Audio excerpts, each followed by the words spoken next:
اس کے اندر میں کون سا راز ہے؟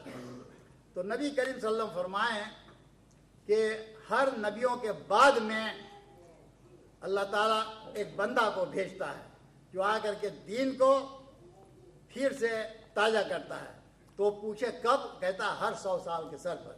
وہ آیت اس طرح سے ہے اور وہ ہے ابو حریرہ کی حدیث، بخاری ابو حریرہ کے حدیث داؤد میں ذکر ہے. ان اللہ یبعث لہذه الامت علی راس کل میتا سنۃ من یجدد لها دینہا. اللہ تعالیٰ ہر 100 سال کے سر پر ایک بندہ کو بھیجے گا اور وہ آ کر کے دین کو پھر سے تازہ کرے گا اور خوف اور مصیبت دور کرے گا. یہ ایسے لوگ کا ذکر ہوا کہ پھر ایسے لوگ کب ہوں گے اور کب آئیں گے؟ تو نبی کریم صلی اللہ علیہ وسلم کہے کہ ہر 100 سال کے سر پر. اب میں علماؤں کے اور بزرگوں کے تاریخ اور حدیث کو ٹٹول کر کے انہوں نے آج تک 14 صدی گزر گئی. 14 صدی تک لوگوں کا نام نوٹ کیے ہیں اور بتا سکتے ہیں. اگر کوئی جماعت کے آدمی یا کوئی فرقہ والا یہ بات کہے کہ مجدد کے ثبوت کیا ہے اور مجدد کے آنے کے ثبوت کیا ہے، جب قرآن و حدیث یہ بات بولے تو آنا ضرور ہے، کہیں نہ کہیں آنا ہے اور اس کو ماننا ہے. اور یہ بھی لکھا ہے کہ اگر تو زمانے کے امام کو نہ پہچانو تو جاہلیت کی موت پڑو گے. یہ بھی حدیث میں ہے. پہلی صدی میں جو آیا تھا وہ تھا حضرت عمر ابن عبدالعزیز، پہلی صدی. دوسری صدی میں امام شفیع، امام احمد بن حنبل. تیسری صدی میں ابو شرح اور ابو حسن عصاری. اور چوتھویں صدی میں ابو عبید اللہ نشاپوری، قادر ابو بکر باقلہ. پانچواں میں آیا امام غزالی اور چھٹا میں سید عبد القادر جیلانی. یہ سب ثبوت ہے کتابوں سے، ان کی کتابیں بھی ہیں.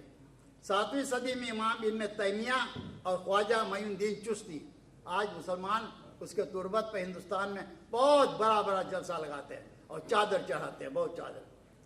آٹھویں صدی میں آیا ابن حجر اسقلانی، صالح ابن عمر. 9ویں صدی میں سید محمد جون پوری. اور 10ویں صدی میں امام سیوطی. اور 11ویں صدی میں شیخ احمد سرہندی مجدد الفسانی. اور 12ویں صدی میں شاہ ولی اللہ محدث دہلوی. اور 13ویں صدی میں سید احمد بریلوی. اور 14ویں صدی میں مرزا غلام احمد قادیانی. یہ اب رہی یہ بات کہ ان کو شناخت کرنے کے لیے ہم کو کن باتوں کی ضرورت ہے. تو ان کی شناخت کرنے کے لیے ہم ان باتوں کو دیکھیں گے جو بہت سے لوگ، میں ابھی کہا کہ بہت لوگ جانتے ہیں اور بہت سے نہیں جانتے ہیں. ان لوگوں میں ایک بات ہوتی ہے، اس کو کہتے ہیں فنا فی اللہ، فنا فی رسول اور فنا فی شیخ. یہ وہ لوگ ہوتے ہیں جو اس کے اپنے اللہ میں فنا ہو جاتے ہیں، ان کو لوگ ولی کہتے ہیں. اور جو نبیوں میں فنا ہو جاتے ہیں، اس کے اوپر میں دیوانہ ہو جاتے ہیں، وہ لوگ ہوتے ہیں فنا فی رسول. اور جو شیخ ولیوں میں اور محدثوں میں جو فنا ہو جاتے ہیں وہ لوگ کہتے ہیں فنا فی شیخ. یہ ان تینوں کو ان لوگوں کے اندر، مجددوں کے اندر میں ہوتی ہے، وہ عاشق ہو جاتے ہیں.